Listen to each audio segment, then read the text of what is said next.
Hi, this is Michael Jackson. This is Vincent Price inviting you to The Thriller. Darkness falls across the land. The midnight hour is close at hand. Creatures crawl in search of blood to terrorize your neighborhood. And whosoever shall be found without the soul for getting down must stand and face the hounds of hell and rot inside a corpse's shell.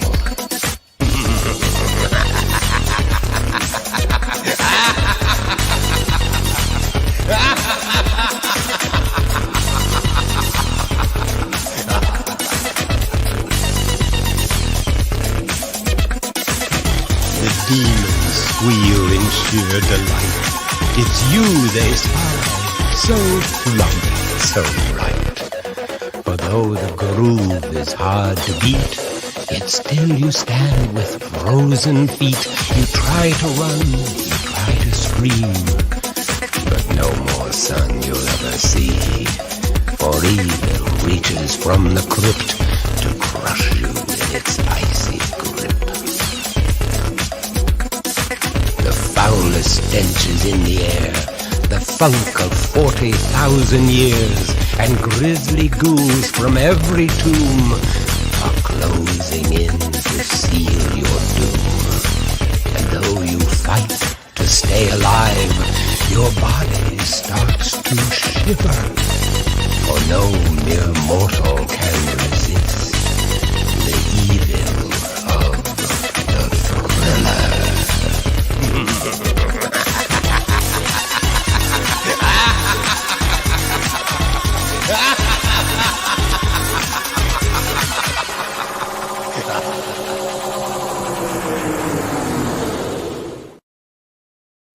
Moo ha ha ha ha! Happy Halloween, ghouls and gals! Welcome to the Dark Lords of the Long Box by the hoary hosts of Hoggoth.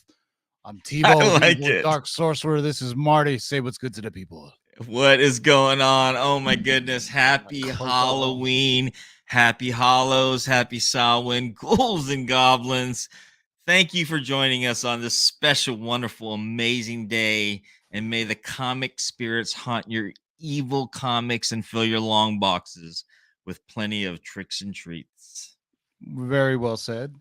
Marty's, so it's like 9 o'clock over there, so you got the tail end of trick-or-treaters. We are just about to start getting our trick-or-treaters, and that's why Laura and JB couldn't join us, because they're right smack dab in the middle of it. Go check out Laura's IG. I think she's dressed up as Medusa. Ooh, Nice. there we go. Good one. Yeah, this show is brought to your friends over at CovrPrice.com for all your dark collection price guides, evil collections, and twisted trends. Head on over to CovrPrice.com. For your evil Bird City Comics exclusive, use discount code of LOTLB to get 15% off Damnation! Or 15% off anything in a Bird City Comics store.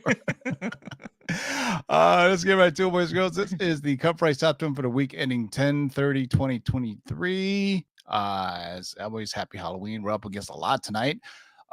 Loki, it's Halloween. Yeah. The World Series, Uh-huh. basketball, and about 6 other live shows who apparently don't have any professional courtesy. Remember that, Marty? When we first started YouTube, there was a professional courtesy that no shows would overlap. But I guess it's impossible now because there's just so many damn channels, right? Oh, so many damn channels, and well, I mean, what are you gonna do, right? Plus, we're competing with Halloween with trick-or-treaters, right? So, hence the just me and you this evening. Yeah. So we'll do the best we can, man. It's just me and Marty. And as I say that, Marty just got zapped into the abyss of hell. So I'll read the runner-ups until Marty gets back. This week's runner-up is Void Rivals, number 5, the J. Lee 150 variant. Void Rivals continues to kick ass in the aftermarket with some of the hottest variants upon each release. The most recent issue, number 5, saw a 150 masterpiece from the legendary J. Lee. Fans were enamored immediately, and it was admittedly tough to secure as Void Rivals is popular, but LCSs are loath to order 50 copies. hold on. I just brought Marty back. I'm finished. You got to do number 10, Marty. In order to 50 copies of anything to guarantee a variant. That led to a high aftermarket price for those who could secure a copy, leading us to track 70 copies sold, a 70 chat of 135%, and a high sale of $115 in a raw copy, and a current near fair market value of 100. Between you and I, there's definitely going to be a bingo ding fucker tonight. Near might as well just save it for the end, brother. Save it for the end. $100. Number 11 on the list. Runner up, Void Rivals. Nice. Number 5. This is one of the right ones. I like this one, man. Nice cover. I like this cover. All right, let's go right to the dark top 10, shall we? What do you got for number 10? My apologies earlier. I had a little bit of dark technical difficulties, but anyways, number 10 is Wolverine number 36. Ryan Stegman. This is the regular by Marvel, published in 2023. This book took the community by storm, and the moment it hit local comic shop shelves, it has continued to make waves as fans eagerly seek the first appearance of Wolverine. Surprisingly, the character's reception has been overwhelmingly positive, with this book remaining in a high demand 2 months after its release. The hype has also extended to other issues in the Weapon of Vengeance storyline. See runner-up. The second print, this is a 1 in 25 retailer incentive, has already achieved an impressive raw, near mint fair market value of $79 and continues to rise. Modern titles rarely dominate to this extent, with 21 copies sold at a 7-day trend of 96% at a high sale of $120 for a CGC 9.8 copy and a current near mint fair market value of $23. Well, wow. And it fits the whole Halloween motif, right? Wolverine. I think so. Wolverine. Yeah. I'll do it. Yeah. We'll see if it's still on the list next week. It's down to number 10 now, so it's barely hanging on. So we shall see. Yeah. Number 10 on the list is Wolverine number 36, the Ryan Stegman regular cover. And of course, number 9 is everybody's favorite Wolverine DC knockoff. Mega Man number 3 coming in at number 9. Lobo was once an unlikely candidate to be a big screen adaptation, but recent changes in the DCU, spearheaded by James Gunn, have opened up new possibilities. Speculation has swirled around Jason Momoa's potential portrayal of Lobo, and ambiguous responses from both Momoa and Gunn have fueled further speculation. The most recent rumor suggests Momoa's involvement in upcoming Superman Legacy project. While nothing is confirmed, fans will continue to snatch up this book week after week. The demand remains strong, with 20 copies sold for a 70 trend of 105%. High sale, $380 and a 9.8 raw fair market value. $84. Wow. Yeah. Wow. Yeah. Even Aquaman is right around the corner. 9.8. Yeah. I mean, that's weird. I mean, is it possible? I mean, I'm trying to think in the live chat. Somebody says in either Marvel or DC, what actor has played two different characters? Two totally different characters. I'm trying to think right off the top of my head. The live chat. I know our live chat is dope. So, okay. All right. Number 9 on the list of Mega Man number 3. This book reminds me of my man, Mikey Sutton, because we had this on our long-term spec list. 2 years ago, 3 years ago. Rest in peace, Mikey Sutton, man. But there you go. Okay. Well, number 8 is Fantastic Four number 244 by Marvel, published in 1982. The latest MCU rumor has ignited interest in this book, marking the first appearance of Frankie Ray as Nova, a herald of Galactus. Speculation suggests that the first herald we may have encountered in the MCU will be female, making this book a focal point of attention. While it's not the Nova from the Nova Corps, but rather a title Frankie assumed as a herald, fans have eagerly anticipated Galactus's rival since his first appearance in Fantastic Four: Rise of the Silver Surfer.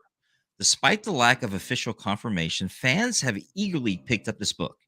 It had 24 copies sold at a 7-day trend of 88%, a high sale of $460 for a CGC 9.8 copy, and a current raw fine near market value of $22. Wow, fine at a 22. Okay.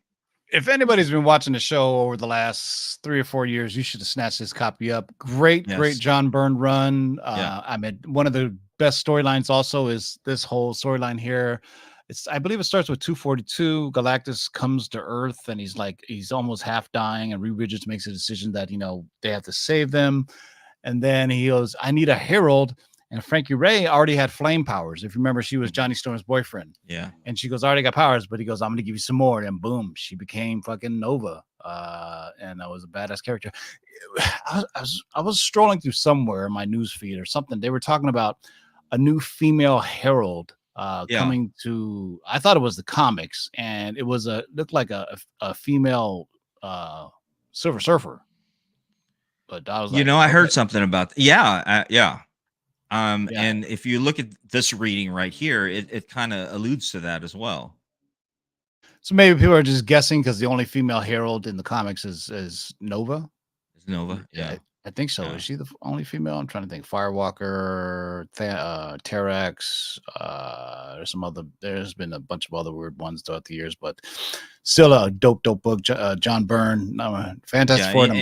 Anything John Byrne, Tim. I mean, if you haven't picked it up yet, you got to, because those John Byrne books are always going to be top of the line. I used to have the whole complete John Byrne Fantastic Four run.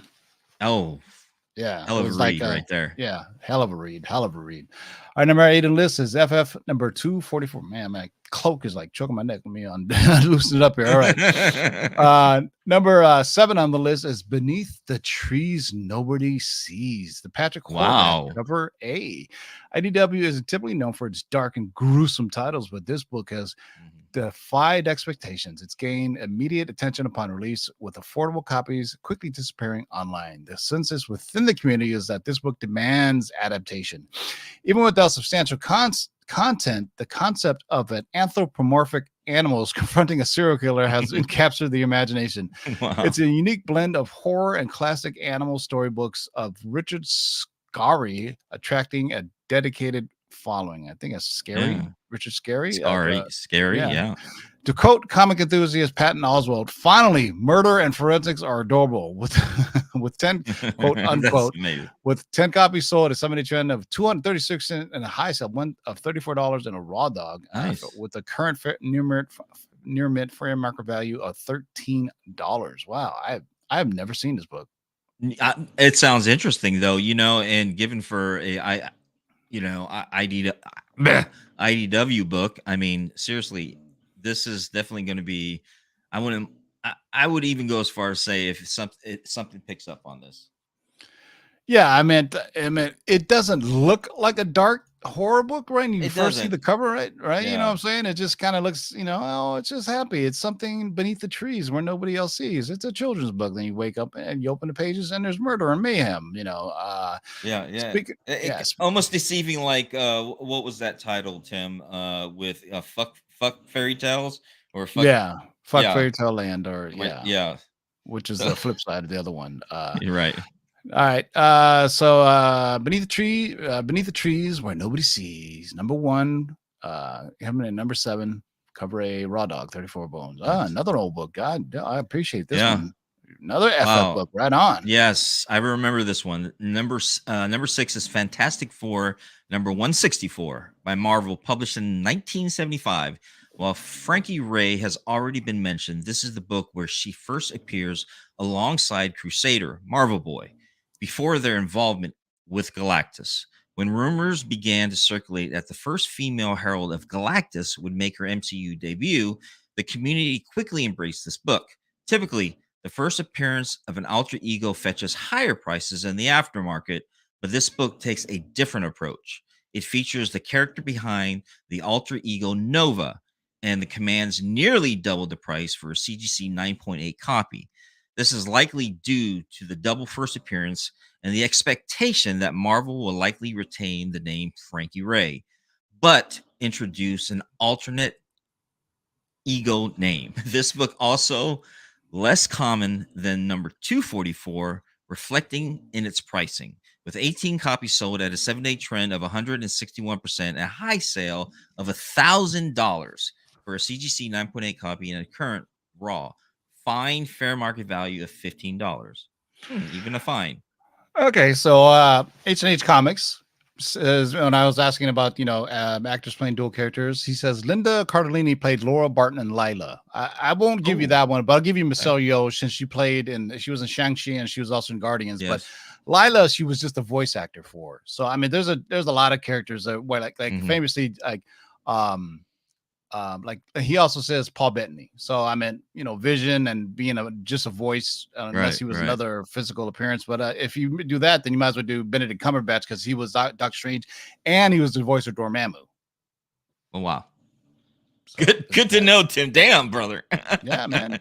Spitting it out, man. Well, As Chris always. Evans. Now you can say Chris Evans, but back in the day, Chris Evans was in the Fox universe. Before he came over to that. But that's a good try. Chris Evans also in a DC movie. He was in The Losers, so there's that, man. Oh really? So yeah, man. Hey, man. Eh. The Eye of Agamotto is also. Oh, where the fuck is my Eye of Agamotto? I should have wore it. Where's it? Do you really have one? Yeah, I gotta complete my costume, man. All right. Oh, nice, brother. Nice. All right, number 6 on the list is Fantastic Four, number 164. A staple of anyone's collection. There you go. Marvel Superhero Secret Wars issue number 8. We'll refrain from spoilers from recent release Spider-Man 2, but it's safe to say that Venom plays a pivotal role. They're obviously talking about the video game.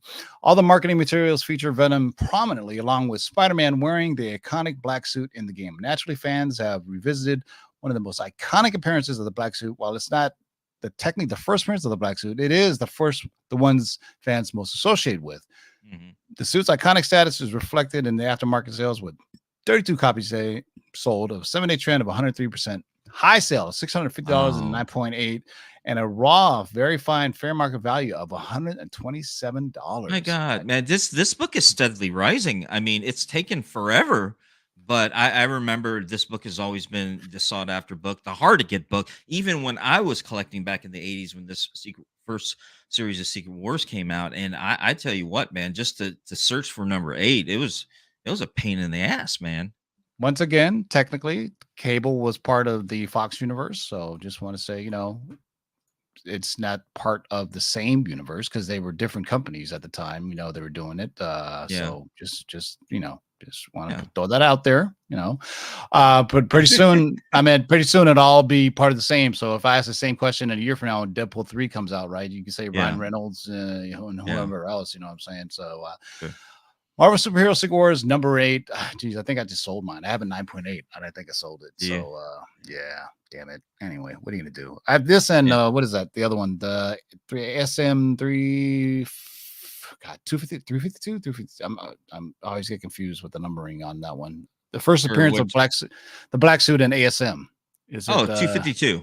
252. Yeah, that's another staple of when these books came out, they shook the entire collecting market, because it was the first time Spider-Man had a new costume in like forever. Right, exactly. Ever. All right, well, do you guys hear those Swifties calling you out? You have a lot of Taylor Swift trick-or-treaters? Of course. Number 4 is Dazzler number 1 again. This is by Marvel, published in 1981, and I know y'all know, although there's still no official confirmation, director Sean Levy recent comments have reignited speculation about Taylor Swift's possible appearance as Dazzler in Deadpool 3.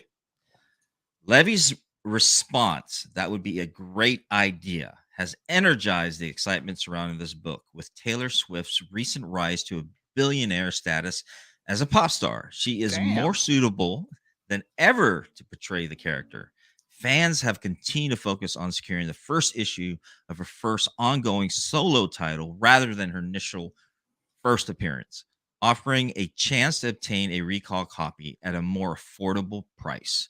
With 43 copies sold at a 7-day trend of 84%, a high sale of $277 for a CGC 9.8 and a current raw near mint fair market value of $21. Nice. It's rising. This one's rising too, Tim. It hasn't. I mean, it hasn't really moved off the charts all that much. I mean, it's number 1 now. It's number 4. Yeah. Here's a question I pose for you in the live chat. So let's say Dazzler does get cast, but it's not Taylor Swift. Will that affect? Will that affect how the popularity of the book? Do you think it's the Swiftie effect, or is it just Dazzler? It'd be interesting to see. Yeah, that'd be interesting to hear. We definitely got to process that too, man. because I think she'd be great at it. You know, I mean, she can prove she can act, and of course she can sing. So why not? Yeah, I mean, yeah. you know, and her movie is doing gangbusters, yo. I mean, it's ridiculous. Like twice now we've gone to the movies, and there was a Taylor Swift movie playing next to us, and all we heard was boom, boom, the bass from the concert. Yeah. So we Yeah, saw yeah.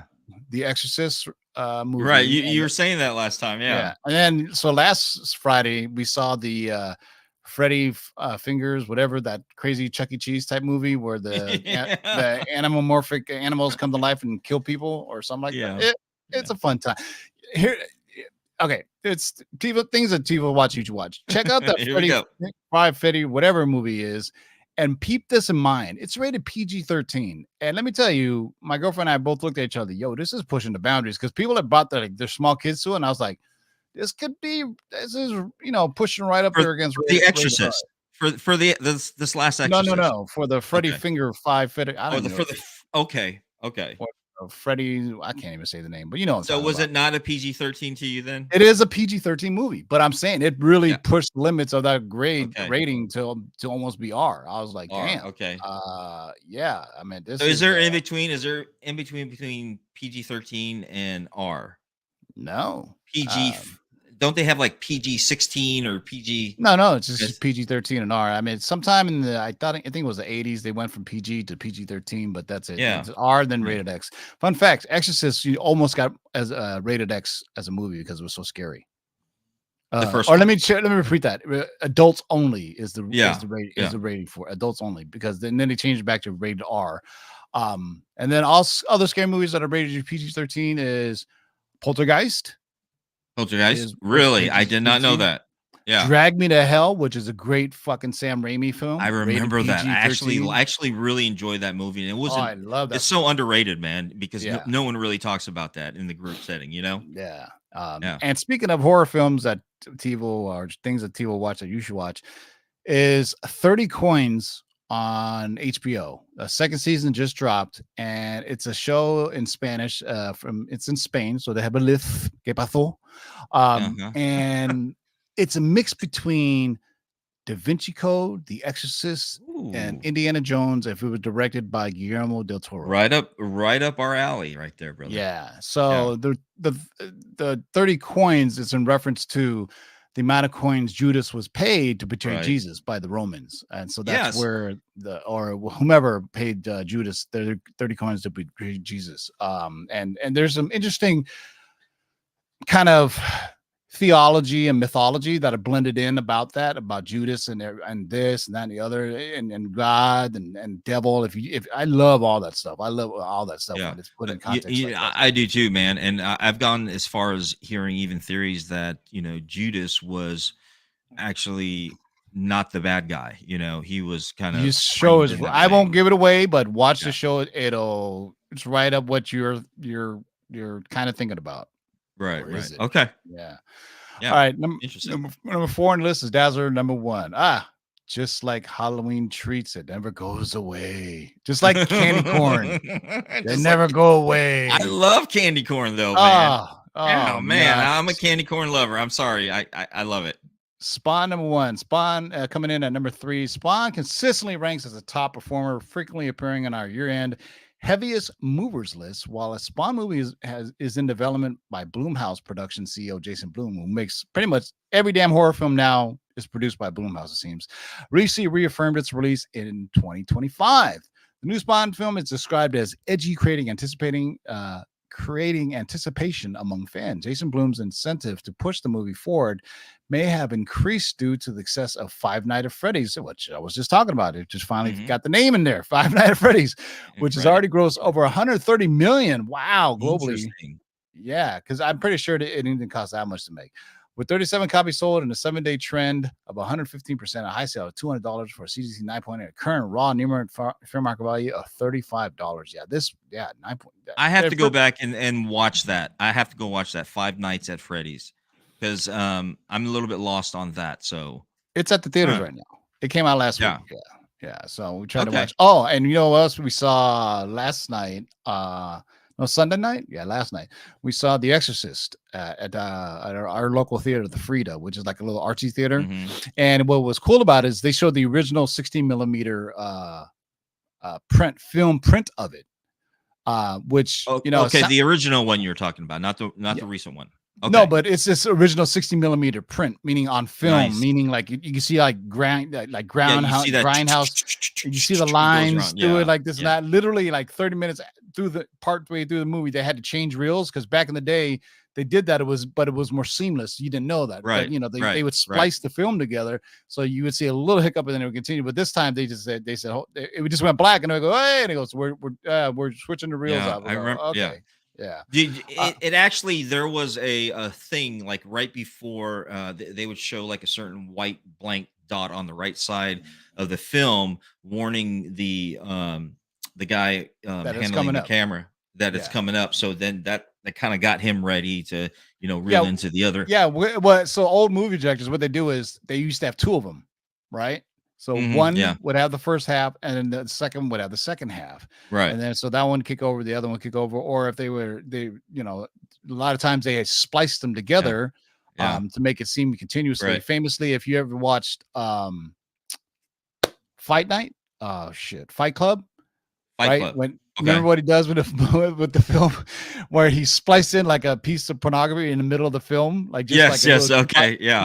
snippet just to mess with people. It was like, yeah, Yeah. that's freaking hilarious, man. But Yeah, I now it's all remember that, yeah. digital, so even projectors now are pretty quiet and they can do it all at once. But They are, most yeah. theaters are full on projectors, so Yeah. are digital, and so a lot of filmmakers are like, we miss the kind of the the griminess of film. So, but what real good directors know is that with digital, you can actually make it look grainy. Make it look at creamy, Yeah, right? you know And what I you've mean? seen Yeah. that in some of the movies, Yeah, like exactly. the Grindhouse movies, like you were talking about. And Yeah, I mean, there's a lot of proponents of digital versus film as or opposite, but Right. with digital, you can make it look as however way you want it, black and white, grindy, whatever, Yeah, man. yeah. Rainbows, I don't give a fuck. Shit. exactly. No Spawn rainbows, issue, no rainbows, please. Spawn issue number 1 coming in at number 3. What do you have for number 2? Ooh, finally a real horror book. Beautiful cover. Okay, so this is number 2, which is Universal Monsters, Dracula number 1 by Gabriel Rodriguez. This is the Lunar Retail Thank You 1 per store by Image, published in 2023. Okay, community had this book on its radar for some time. When news spread that James Tynion IV was working on Dracula Project, fans eagerly anticipated its release.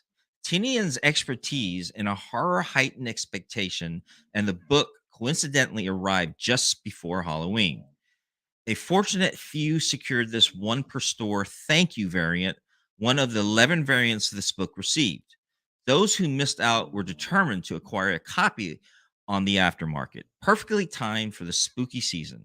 With 56 copies sold at a 7-day trend of 90%, a high sale of $50 for a raw copy, and the current raw near mint fair market value of $40. Thank you. Nice.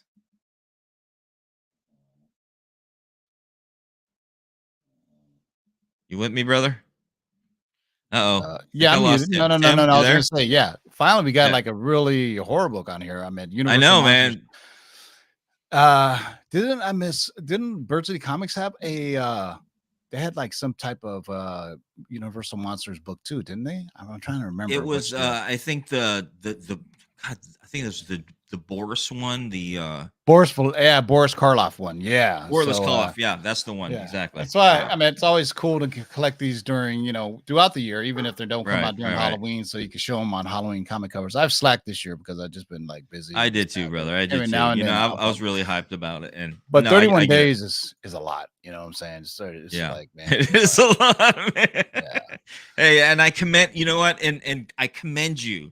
If you were one of the few people that actually did from day 1 to 31, dude, yeah, let us know. Definitely, I'd love to know. Yeah, next is Day of the Dead covers, which Day of the Dead is typically I forgot what day it falls on. It may already. When is Day of the? I thought it was like around the 1st or the 5th. Yeah, November. Yeah. It always changes the date a little bit. Yeah, so it starts November 1st, I do believe. Yeah, November Okay. 1st, November Yeah. 2nd. So first tomorrow I'll be posting Yeah. post your Dia de los Muertos covers, man. Those I have some dope ones. So Yeah, you do. I like the one with Leia too, brother. still got that one. That one's not leaving I you got to pry that out of my dead cold hands, you slimy bastards. I remember you saying that even a while ago. I remember you saying that. You've Still always had behind that me one. as we speak. Yeah. Yeah. Universal. I was gonna. Somebody offered me like 500-600 for it. I was like, no, because it's a one-off. Even the artist, my buddy, was like saying, "I'm never doing this for anybody else." You know, right.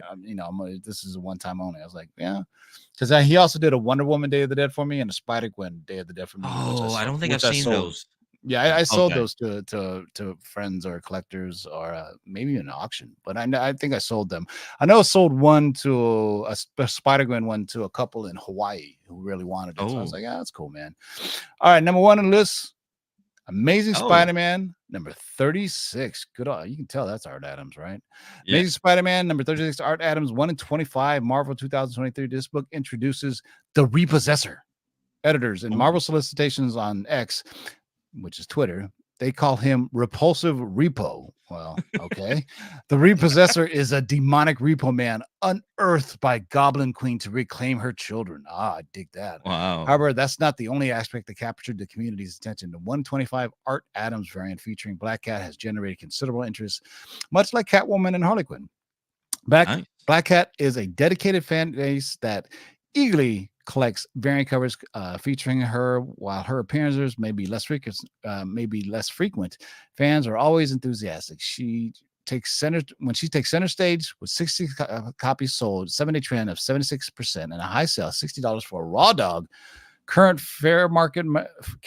near mint fair market value $39. But I dig that whole concept of the Repossessor, man. Yeah, you know, I with the Black Cat, I remember first being introduced to her. When I was first introduced to Black Cat back in the 80s when I was reading The Amazing Spider-Man, and I remember her being a romantic attraction, or they had this romantic thing going on, and they were really. And then there was the death of her, and that was like so traumatic for Peter Parker at the time, and then it goes on to her coming back and everything. So I really enjoyed the genesis of the Black Cat. A lot of people look at it like, oh, there's another tight, sexy outfit girl. They just like her because of that. But no, if you actually read the 1980s and Peter Parker versus Spectacular Spider-Man, show a lot of that of her and like how she was. So yeah, I mean, have we ever gotten a live action adaptation of her? Because I think the name has been spoken, but I don't think she's ever shown up, right? No. I mean, but Sony's sitting. I think Sony has the rights to Black Cat since but she's probably like too old to play Peter Parker's love interest, or it's it's always been Catwoman and Spider-Man, just like right. Cat, or did I say Catwoman?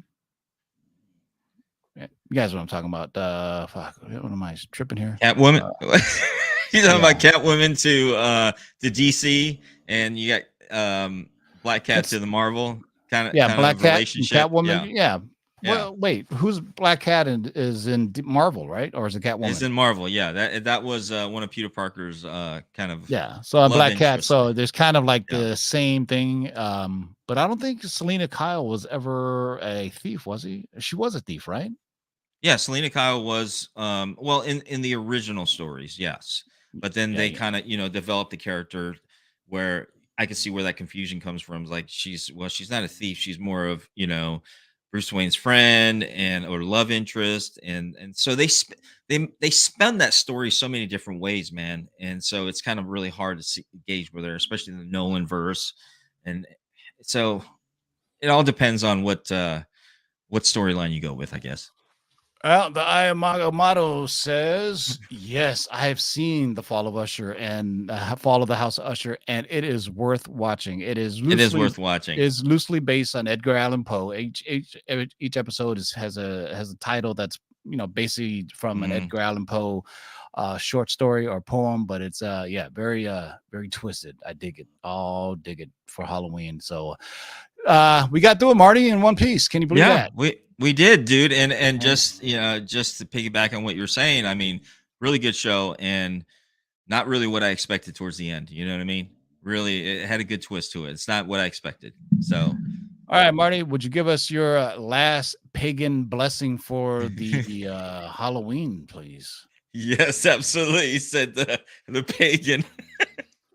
May the comic spirits continue to haunt your long boxes, and may you be frightful in your comic hunts, and may y'all have and find your trick or treats in your long boxes. Namaste. Very so said. Excelsior. Excelsior. All right, boy, ghouls and gals, happy Halloween. Enjoy the rest of your evening. We will see you guys Thursday for the Cover Price Shakers of the Week. Hopefully the entire crew will be back then. As always, leave a comment after the video posts, and we'll give you away some tricks or treats and some other surprises for you on Thursday's show. Until next time, boys and girls, keep digging in them long boxes from hell. Darkness.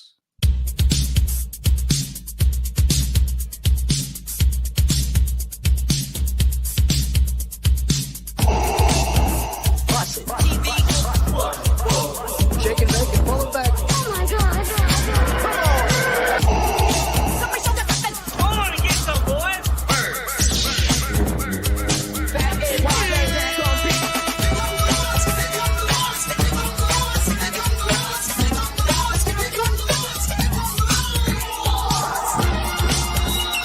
In the great hall of the Justice League, there are assembled the world's 3 greatest heroes, created from the cosmic legends of the universe. Their mission, to fight injustice, to right that which is wrong, and to serve all mankind.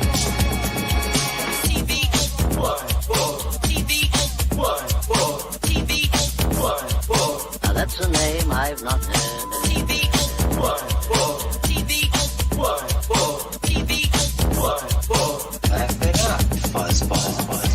this you shall know that the Lord is Shake and bake and pull it back. In this you shall know that the Lord is